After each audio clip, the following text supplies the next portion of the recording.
ତୁମ ପକ୍ଷରେ ଏହା ଉଚିତ ନୁହେଁ। ହେ ଶତ୍ରୁତାପନ, ହୃଦୟର ତୁଚ୍ଛ ଦୁର୍ବଳତା ତ୍ୟାଗ କରି ଯୁଦ୍ଧ କରିବାକୁ ଠିଆ ହୋଇଯାଅ। ଅର୍ଜୁନ କହିଲେ, ହେ ମଧୁସୂଦନ, ରଣଭୂମିରେ ଭୀଷ୍ମ ପିତାମହ ଓ ଦ୍ରୋଣାଚାର୍ଯ୍ୟଙ୍କ ବିରୁଦ୍ଧରେ ମୁଁ କିପରି ବାଣ ମାରି ଲଢ଼ିବି? କାରଣ ହେ ଅରିସୁଦନ, ଏ ଦୁହେଁ ମୋର ପୂଜନୀୟ।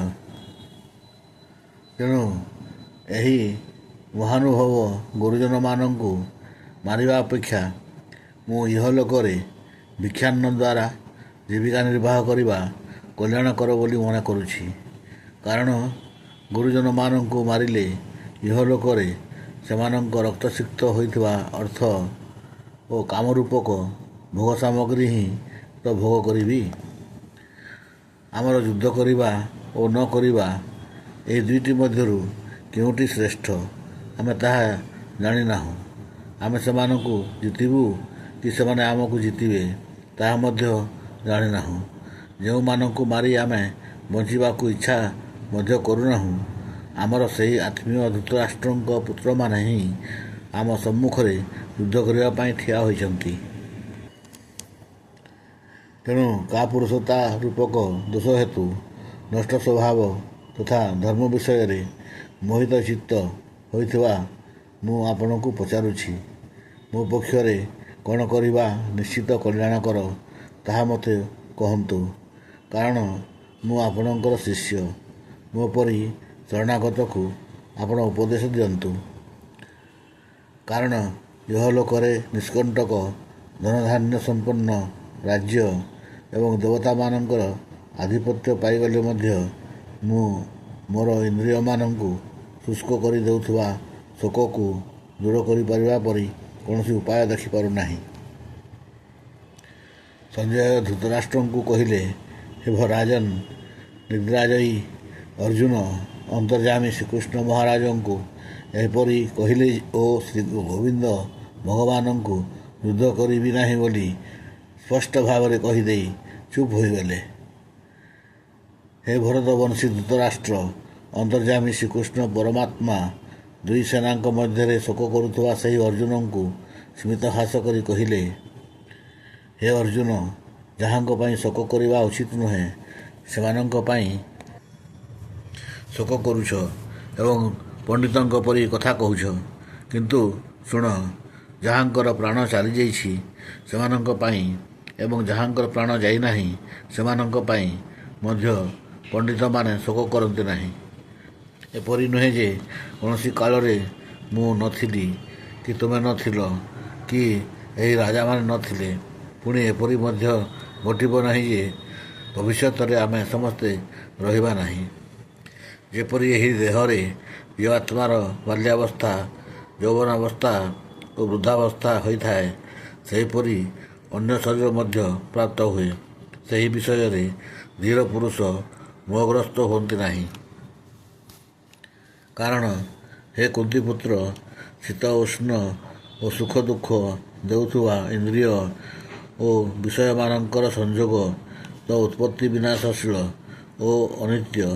ତେଣୁ ହେ ଭାରତ, ତୁମେ ସେସବୁ ସହିଯାଅ। କାରଣ ହେ ପୁରୁଷ ଶ୍ରେଷ୍ଠ, ସୁଖ ଦୁଃଖକୁ ସମାନ ଦୃଷ୍ଟିରେ ଦେଖୁଥିବା ଯେଉଁ ଧୀର ପୁରୁଷଙ୍କୁ ଏହି ଇନ୍ଦ୍ରିୟ ଓ ବିଷୟର ସଂଯୋଗ ବ୍ୟାକୁଳ କରିପାରେ ନାହିଁ, ସେ ମୋକ୍ଷ ପାଇଁ ଯୋଗ୍ୟ ହୁଅନ୍ତି। ଅସତ୍ ବସ୍ତୁର ଅସ୍ତିତ୍ୱ ନାହିଁ ଏବଂ ସତ୍ ବସ୍ତୁର ଅଭାବ ନାହିଁ। ଉକ୍ତ ଦୁଇଟି ଯାକର ତତ୍ତ୍ୱ ତତ୍ତ୍ୱଜ୍ଞାନୀ ପୁରୁଷଙ୍କ ଦ୍ୱାରା ଦେଖାଯାଇଛି। ଏହି ନ୍ୟାୟରେ ଯାହାଦ୍ୱାରା ଏହି ସମ୍ପୂର୍ଣ୍ଣ ଦୃଶ୍ୟ ଜଗତ ବ୍ୟାପ୍ତ ହୋଇଛି ତାହା ନାଶରହିତ ବୋଲି ଜାଣ। ସେହି ଅବିନାଶୀକୁ ବିନାଶ କରିବା ପାଇଁ କେହି ହେଲେ ସମର୍ଥ ନୁହେଁ। ନାଶରହିତ ଅପ୍ରମେୟ ନିତ୍ୟ ସ୍ୱରୂପ ଜୀବାତ୍ମାର ଏହି ସକଳ ଶରୀରକୁ ନାଶବାନ ବୋଲି କୁହାଯାଇଛି। ତେଣୁ ହେ ଭରତବଂଶୀ ଅର୍ଜୁନ, ତୁମେ ଯୁଦ୍ଧ କର। ଯିଏ ଏହି ଆତ୍ମା ହତ୍ୟା କରେ ବୋଲି ବୁଝନ୍ତି ତଥା ଯେ ଏହାକୁ ନିହିତ ହୁଏ ବୋଲି ସ୍ୱୀକାର କରନ୍ତି, ସେ ଉଭୟେ ଆତ୍ମା ବିଷୟରେ କିଛି ଜାଣନ୍ତି ନାହିଁ। କାରଣ ଏହି ଆତ୍ମା ବାସ୍ତବରେ କାହାରିକୁ ହତ୍ୟା କରେ ନାହିଁ କି କାହାରି ଦ୍ୱାରା ନିହତ ହୁଏ ନାହିଁ। ଏହି ଆତ୍ମା କୌଣସି କାଳରେ ବି ଜନ୍ମ ହୁଏ ନାହିଁ କି ମରେ ନାହିଁ ତଥା ଏହା ଉତ୍ପନ୍ନ ହୋଇ ପୁଣି ଆଉ ଥରେ ଉତ୍ପନ୍ନ ହେବା କଥା ମଧ୍ୟ ନାହିଁ, କାରଣ ଏହା ହେଉଛି ଅଜନ୍ମା, ନିତ୍ୟ, ସନାତନ ଏବଂ ପୁରାତନ। ଶରୀର ନିହତ ନଷ୍ଟ ହୋଇଯିବା ପରେ ମଧ୍ୟ ଏହା ନିହତ ହୁଏ ନାହିଁ। ହେ ପୃଥାପୁତ୍ର ଅର୍ଜୁନ, ଯେଉଁ ପୁରୁଷ ଏହି ଆତ୍ମାକୁ ଅବିନାଶୀ, ନିତ୍ୟ, ଅଜନ୍ମା ଓ ଅବ୍ୟୟ ବୋଲି ଜାଣନ୍ତି, ସେ କିପରି କାହାକୁ ମରାଇବେ ବା ନିଜେ ମାରିବେ? ମନୁଷ୍ୟ ଯେପରି ପୁରୁଣା ବସ୍ତ୍ର ତ୍ୟାଗ କରି ଅନ୍ୟ ନୂତନ ବସ୍ତ୍ର ଗ୍ରହଣ କରେ, ଜୀବାତ୍ମା ସେହିପରି ପୁରାତନ ଶରୀର ଗୁଡ଼ିକ ତ୍ୟାଗ କରି ଅନ୍ୟ ନୂତନ ଶରୀର ଗୁଡ଼ିକ ଗ୍ରହଣ କରିଥାଏ। ଏହି ଆତ୍ମାକୁ କୌଣସି ଶସ୍ତ୍ର ବି କାଟିପାରେ ନାହିଁ, ଅଗ୍ନି ଏହାକୁ ଜଳାଇ ପାରେ ନାହିଁ, ଜଳ ଏହାକୁ ଭିଜାଇକି ଚଢ଼ାଇ ପାରେ ନାହିଁ ଏବଂ ବାୟୁ ଏହାକୁ ଶୁଖାଇ ପାରେ ନାହିଁ, କାରଣ ଏହି ଆତ୍ମା ଅଛେଦ୍ୟ, ଅଦାହ୍ୟ, ଅକ୍ଲେଦ୍ୟ ଓ ନିଃସନ୍ଦେହ ଅଶୋଷ୍ୟ ଅଟେ ତଥା ଏହା ହେଉଛି ନିତ୍ୟ, ସର୍ବଗତ, ସ୍ଥିର, ଅଚଳ ଓ ସନାତନ। ଏହି ଆତ୍ମା ଅବ୍ୟକ୍ତ, ଏହା ଅଚିନ୍ତ୍ୟ ଏବଂ ଏହାକୁ ବିକାର ରହିତ କୁହାଯାଏ। ଏଣୁ ହେ ଅର୍ଜୁନ, ଏହି ଆତ୍ମାକୁ ଉପରୋକ୍ତ ପ୍ରକାରେ ଜାଣି ତୁମେ ଶୋକ କରିବା ଉଚିତ ନୁହେଁ। ପକ୍ଷାନ୍ତରରେ ଯଦି ତୁମେ ଏହି ଆତ୍ମାକୁ ନିତ୍ୟ ଜନ୍ମ ହେଉଛି ଏବଂ ନିତ୍ୟ ମରୁଛି ବୋଲି ସ୍ୱୀକାର କରୁଥାଅ, ତଥାପି ହେ ମହାବାହୁ, ତୁମେ ଏପରି ଶୋକ କରିବା ଉଚିତ ନୁହେଁ, କାରଣ ଏହି ମାନ୍ୟତା ଅନୁସାରେ ଜନ୍ମ ହୋଇଥିବା ଲୋକର ମୃତ୍ୟୁ ନିଶ୍ଚିତ ଏବଂ ମରିଥିବା ଲୋକର ଜନ୍ମ ନିଶ୍ଚିତ। ଏହି ହେତୁ ମଧ୍ୟ ଯାହା ଅନିବାର୍ଯ୍ୟ ସେହି ବିଷୟରେ ତୁମେ ଶୋକ କରିବା ଉଚିତ ନୁହେଁ। ହେ ଅର୍ଜୁନ, ସମସ୍ତ ପ୍ରାଣୀ ଜନ୍ମ ହେବା ପୂର୍ବରୁ ଅପ୍ରକଟ ହୋଇ ରହିଥାନ୍ତି ଏବଂ ମୃତ୍ୟୁ ପରେ ମଧ୍ୟ ଅପ୍ରକଟ ହୋଇଯାଆନ୍ତି। ସେମାନେ କେବଳ ଏହି ମଧ୍ୟବର୍ତ୍ତୀ କାଳରେ ହିଁ ପ୍ରକଟ ହୁଅନ୍ତି। ଏପରି ସ୍ଥିତିରେ ଶୋକ କରିବା କାହିଁକି?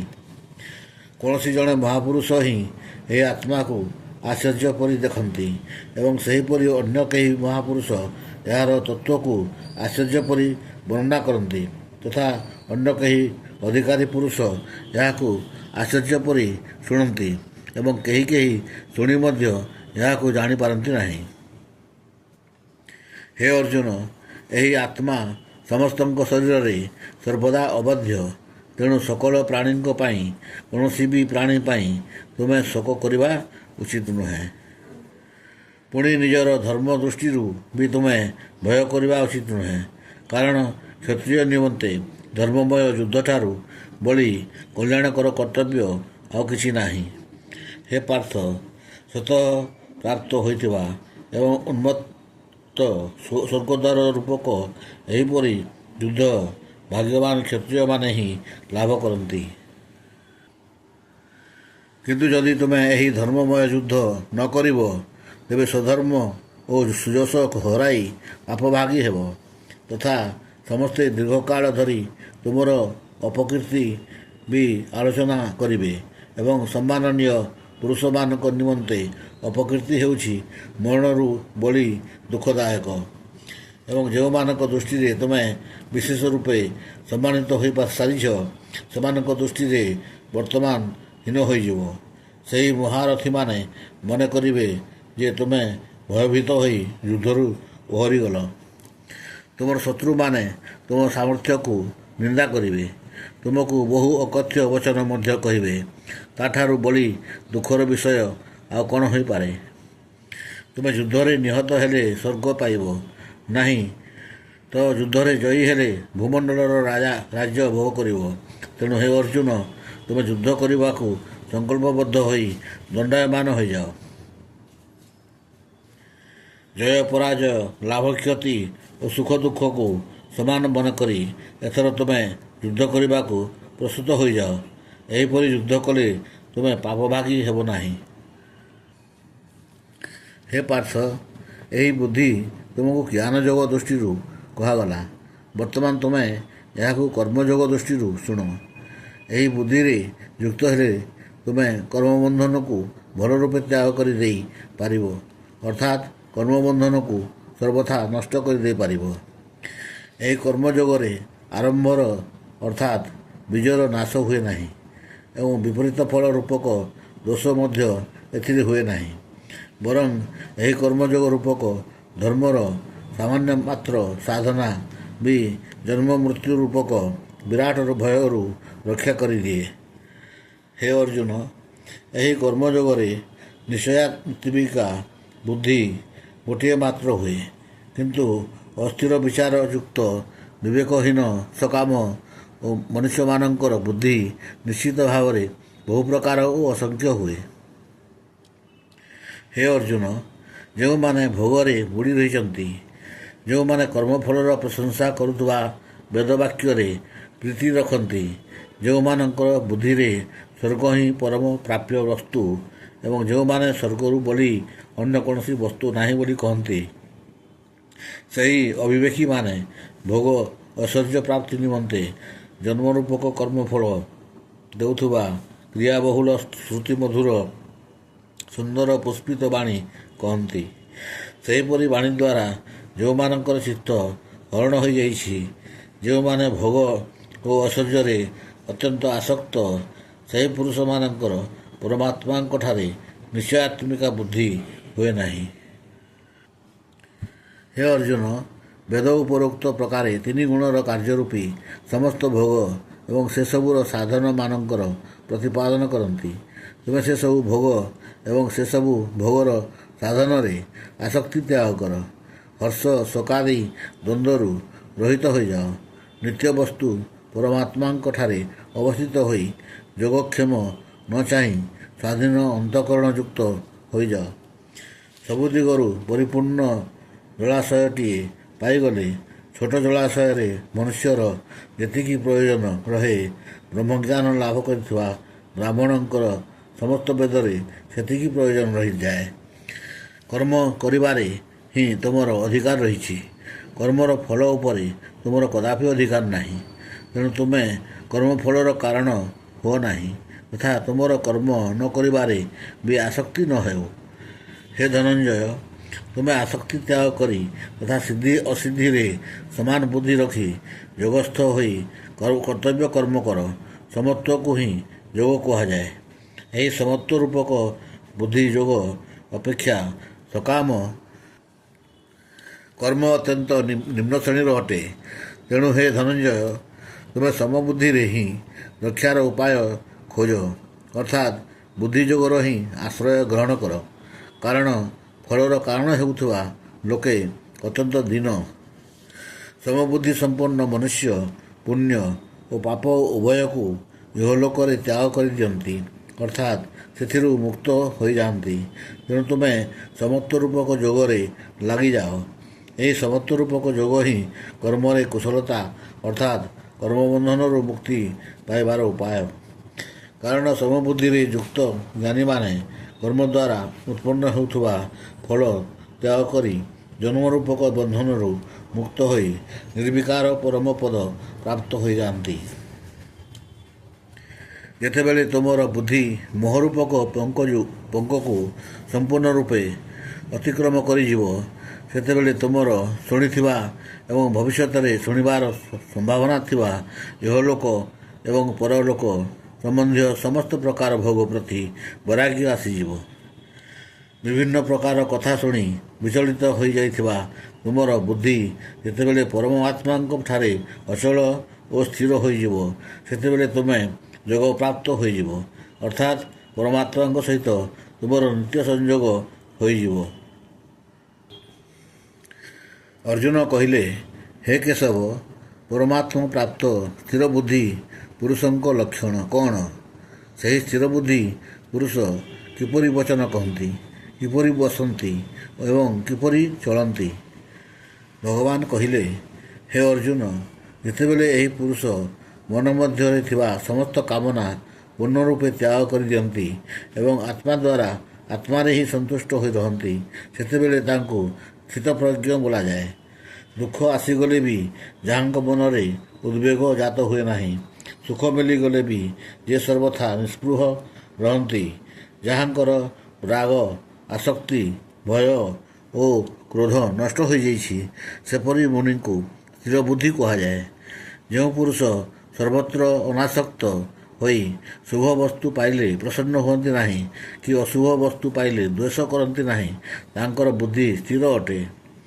ଏବଂ କଇଁଛ ଯେପରି ନିଜର ଅଙ୍ଗ ପ୍ରତ୍ୟଙ୍ଗ ଗୁଡ଼ିକୁ ସବୁ ଦିଗରୁ ସଙ୍କୁଚିତ କରି ଆଣେ, ଏହି ପୁରୁଷ ଯେତେବେଳେ ଠିକ୍ ସେହିପରି ନିଜର ଇନ୍ଦ୍ରିୟମାନଙ୍କୁ ଇନ୍ଦ୍ରିୟଗ୍ରାହ୍ୟ ବିଷୟମାନଙ୍କରୁ ସକଳ ପ୍ରକାରେ ହଟାଇ ଆଣନ୍ତି, ସେତେବେଳେ ତାଙ୍କର ବୁଦ୍ଧି ସ୍ଥିର ବୋଲି ଜାଣିବ। ଇନ୍ଦ୍ରିୟମାନଙ୍କ ଦ୍ୱାରା ବିଷୟମାନଙ୍କୁ ଗ୍ରହଣ କରୁନଥିବା ପୁରୁଷର କେବଳ ବିଷୟମାନେ ନିବୃତ୍ତ ହୋଇଯାଆନ୍ତି। ବିଷୟ ଭୋଗ ପ୍ରତି ରହିଥିବା ଆସକ୍ତି ନିବୃତ୍ତ ହୁଏ ନାହିଁ, କିନ୍ତୁ ପରମାତ୍ମାଙ୍କର ସାକ୍ଷାତକାର କରିଥିବାରୁ ଏହି ସ୍ଥିତପ୍ରଜ୍ଞ ପୁରୁଷଙ୍କର ତ ଆସକ୍ତି ବି ନିବୃତ୍ତ ହୋଇଯାଇଥାଏ। ହେ ଅର୍ଜୁନ, ଆସକ୍ତି ନାଶ ନ ହୋଇଥିବାରୁ ଏହି ପ୍ରମଥନ ସ୍ୱଭାବ ବିଶିଷ୍ଟ ଇନ୍ଦ୍ରିୟମାନେ ଯତ୍ନଶୀଳ ବୁଦ୍ଧିମାନ ପୁରୁଷଙ୍କ ମନକୁ ମଧ୍ୟ ବଳପୂର୍ବକ ହରଣ କରିନିଅନ୍ତି। ତେଣୁ ସାଧକଙ୍କ ପକ୍ଷରେ ଏହା ଆବଶ୍ୟକ ଯେ ତାଙ୍କୁ ସକଳ ଇନ୍ଦ୍ରିୟ ବଶ କରି ସମାହିତ ଚିତ୍ତ ହୋଇ ମୋର ପରାୟଣ ହୋଇ ଧ୍ୟାନରେ ବସିବାକୁ ପଡ଼ିବ। କାରଣ ଯେଉଁ ପୁରୁଷଙ୍କ ଇନ୍ଦ୍ରିୟମାନେ ବଶୀଭୂତ ହୋଇଥାନ୍ତି, ତାଙ୍କର ବୁଦ୍ଧି ସ୍ଥିର ହୋଇଥାଏ। ବିଷୟ ଚିନ୍ତନ କରୁଥିବା ପୁରୁଷର ସେହି ବିଷୟମାନଙ୍କରେ ଆସକ୍ତି ହୋଇଯାଏ। ଆସକ୍ତିରୁ ସେହି ବିଷୟମାନଙ୍କ ପ୍ରତି କାମନା ଉତ୍ପନ୍ନ ହୋଇଯାଏ ଏବଂ କାମନାରେ ବାଧା ଉପୁଜିଲେ କ୍ରୋଧଜାତ ହୋଇଯାଏ। କ୍ରୋଧରୁ ଅତ୍ୟନ୍ତ ମୂଢ଼ଭାବ ଉତ୍ପନ୍ନ ହୋଇଯାଏ। ମୂଢ଼ଭାବରୁ ସ୍ମୃତି ଭ୍ରମ ହୋଇଯାଏ। ସ୍ମୃତି ବିଭ୍ରମ ହେବାରୁ ବୁଦ୍ଧି ଅର୍ଥାତ୍ ଜ୍ଞାନଶକ୍ତି ନାଶ ହୋଇଯାଏ ଏବଂ ବୁଦ୍ଧି ନାଶ ହେବାରୁ ସେହି ପୁରୁଷ ନିଜର ସ୍ଥିତିରୁ ତଳକୁ ଖସି ପଡ଼େ। କିନ୍ତୁ ଅନ୍ତଃକରଣକୁ ନିଜର ଅଧୀନ କରିଥିବା ସାଧକ ନିଜ ବଶରେ ରଖିଥିବା ରାଗଦ୍ୱେଷ ରହିତ ଇନ୍ଦ୍ରିୟମାନଙ୍କ ଦ୍ୱାରା ବିଷୟମାନଙ୍କରେ ବିଚରଣ କରି ମଧ୍ୟ ଅନ୍ତଃକରଣର ପ୍ରସନ୍ନତା ଲାଭ କରନ୍ତି। ଅନ୍ତଃକରଣର ପ୍ରସନ୍ନତା ଆସିବା ଫଳରେ ତାଙ୍କର ସମସ୍ତ ଦୁଃଖ ବିନାଶ ହୋଇଯାଏ ଏବଂ ସେହି ପ୍ରସନ୍ନଚିତ୍ତ କର୍ମଯୋଗୀଙ୍କ ବୁଦ୍ଧି ଶୀଘ୍ର ହିଁ ସକଳ ଦିଗରୁ ଅପସରି ଆସି ଏକ ପରମାତ୍ମାଙ୍କଠାରେ ଭଲ ଭାବରେ ସ୍ଥିର ହୋଇଯାଏ। ମନ ଓ ଇନ୍ଦ୍ରିୟମାନଙ୍କୁ ଜୟ କରି ନଥିବା ମନୁଷ୍ୟର ନିଶ୍ଚୟାତ୍ମିକା ବୁଦ୍ଧି ହୁଏ ନାହିଁ ଏବଂ ସେପରି ଅଯୁକ୍ତ ମନୁଷ୍ୟର ଅନ୍ତଃକରଣରେ ଆସ୍ତିକ ଭାବନା ବି ଆସେ ନାହିଁ। ଆସ୍ତିକ ଭାବନା ନଥିବା ମନୁଷ୍ୟକୁ ଶାନ୍ତି ମିଳେ ନାହିଁ। ଶାନ୍ତି ରହିତ ମନୁଷ୍ୟକୁ ସୁଖ ବା କେଉଁଠୁ ମିଳିବ? କାରଣ ବାୟୁ ଯେପରି ଜଳରେ ଚାଲୁଥିବା ନୌକାକୁ ହରଣ କରିନିଏ, ବିଷୟରେ ବିଚରଣ କରୁଥିବା ଇନ୍ଦ୍ରିୟମାନଙ୍କ ମଧ୍ୟରୁ ଯେଉଁ ଇନ୍ଦ୍ରିୟଟି ସହିତ ମନ ରହିଥାଏ, ସେହି ଗୋଟିକ ଇନ୍ଦ୍ରିୟ ବି ସେହିପରି ଉକ୍ତ ଅଯୁକ୍ତ ମନୁଷ୍ୟର ବୁଦ୍ଧି ହରଣ କରିନିଏ। ତେଣୁ ହେ ମହାବାହୁ, ଯେଉଁ ପୁରୁଷଙ୍କ ଇନ୍ଦ୍ରିୟମାନେ ଇନ୍ଦ୍ରିୟମାନଙ୍କର ବିଷୟମାନଙ୍କଠାରୁ ସକଳ ପ୍ରକାରେ ନିଗୃହୀତ ହୋଇଯାଇଥାନ୍ତି, ତାହାଙ୍କର ବୁଦ୍ଧି ସ୍ଥିର। ଯେଉଁ ପରମାନନ୍ଦ ପ୍ରାପ୍ତି ସକଳ ପ୍ରାଣୀଙ୍କ ନିମନ୍ତେ ରାତ୍ରି ସମାନ, ସେହି ନିତ୍ୟ ଜ୍ଞାନ ସ୍ୱରୂପ ପରମାନନ୍ଦ ପ୍ରାପ୍ତିରେ ସ୍ଥିତପ୍ରଜ୍ଞ ଯୋଗୀ ଜାଗ୍ରତ ରହନ୍ତି ଏବଂ ଯେଉଁ ନାଶବାନ ସାଂସାରିକ ସୁଖ ଲାଭରେ ସକଳ ପ୍ରାଣୀ ଜାଗ୍ରତ ରହନ୍ତି, ପରମାତ୍ମ ତତ୍ତ୍ୱ ଜାଣିଥିବା ମୁନିଙ୍କ ନିମନ୍ତେ ତାହା ରାତ୍ରି ସମାନ ଅଟେ। ବିଭିନ୍ନ ନଦୀର ଜଳ ଯେପରି ସକଳ ଦିଗରୁ ପରିପୂର୍ଣ୍ଣ ଅଚଳ ପ୍ରତିଷ୍ଠାଯୁକ୍ତ ସମୁଦ୍ରକୁ ବିଚଳିତ ନ କରି ତା ଭିତରେ ପ୍ରବେଶ କରେ, ସକଳ ଭୋଗ ସେହିପରି ଯେଉଁ ସ୍ଥିତପ୍ରଜ୍ଞ ପୁରୁଷଙ୍କଠାରେ କୌଣସି ପ୍ରକାର ବିକାର ଉତ୍ପନ୍ନ ନ କରି ପ୍ରବେଶ କରନ୍ତି, ସେହି ପୁରୁଷ ପରମ ଶାନ୍ତି ପ୍ରାପ୍ତ ହୁଅନ୍ତି। ଭୋଗ ଚାହୁଁଥିବା ଲୋକ ତାହା ପାଏ ନାହିଁ। ଯେଉଁ ମନୁଷ୍ୟ ସମସ୍ତ କାମନା ତ୍ୟାଗ କରି ମମତ୍ୱ ରହିତ, ଅହଙ୍କାର ରହିତ ଏବଂ ସ୍ପୃହା ରହିତ ହୋଇ ବିଚରଣ କରନ୍ତି, ସେ ହିଁ ଶାନ୍ତି ପ୍ରାପ୍ତ ହୁଅନ୍ତି ଅର୍ଥାତ୍ ଶାନ୍ତି ଲାଭ କରିଥାନ୍ତି। ହେ ଅର୍ଜୁନ, ଏହା ହେଉଛି ବ୍ରହ୍ମପ୍ରାପ୍ତ ହୋଇଥିବା ପୁରୁଷଙ୍କ ସ୍ଥିତି। ଏହି ସ୍ଥିତି ପ୍ରାପ୍ତ ହୋଇ ଯୋଗୀ କେବେ ହେଲେ ମୋହିତ ହୁଅନ୍ତି ନାହିଁ ଏବଂ ଅନ୍ତକାଳରେ ମଧ୍ୟ ଏହି ବ୍ରାହ୍ମୀ ସ୍ଥିତିରେ ଅବସ୍ଥିତ ହୋଇ ସେ ବ୍ରହ୍ମାନନ୍ଦ ପ୍ରାପ୍ତ ହୁଅନ୍ତି। ହରି ବୋଲ। ଓମ୍ ତତ୍ସଦିତି। ଶ୍ରୀମଦ୍ଭଗବଦ୍ଗୀତା ସୁପନିଷତ୍ସୁ ବ୍ରହ୍ମବିଦ୍ୟାୟାମ୍ ଯୋଗଶାସ୍ତ୍ରେ ଶ୍ରୀକୃଷ୍ଣାର୍ଜୁନ ସମ୍ବାଦେ ସାଂଖ୍ୟଯୋଗ ନାମ 2ୟ ଅଧ୍ୟାୟ। ହରି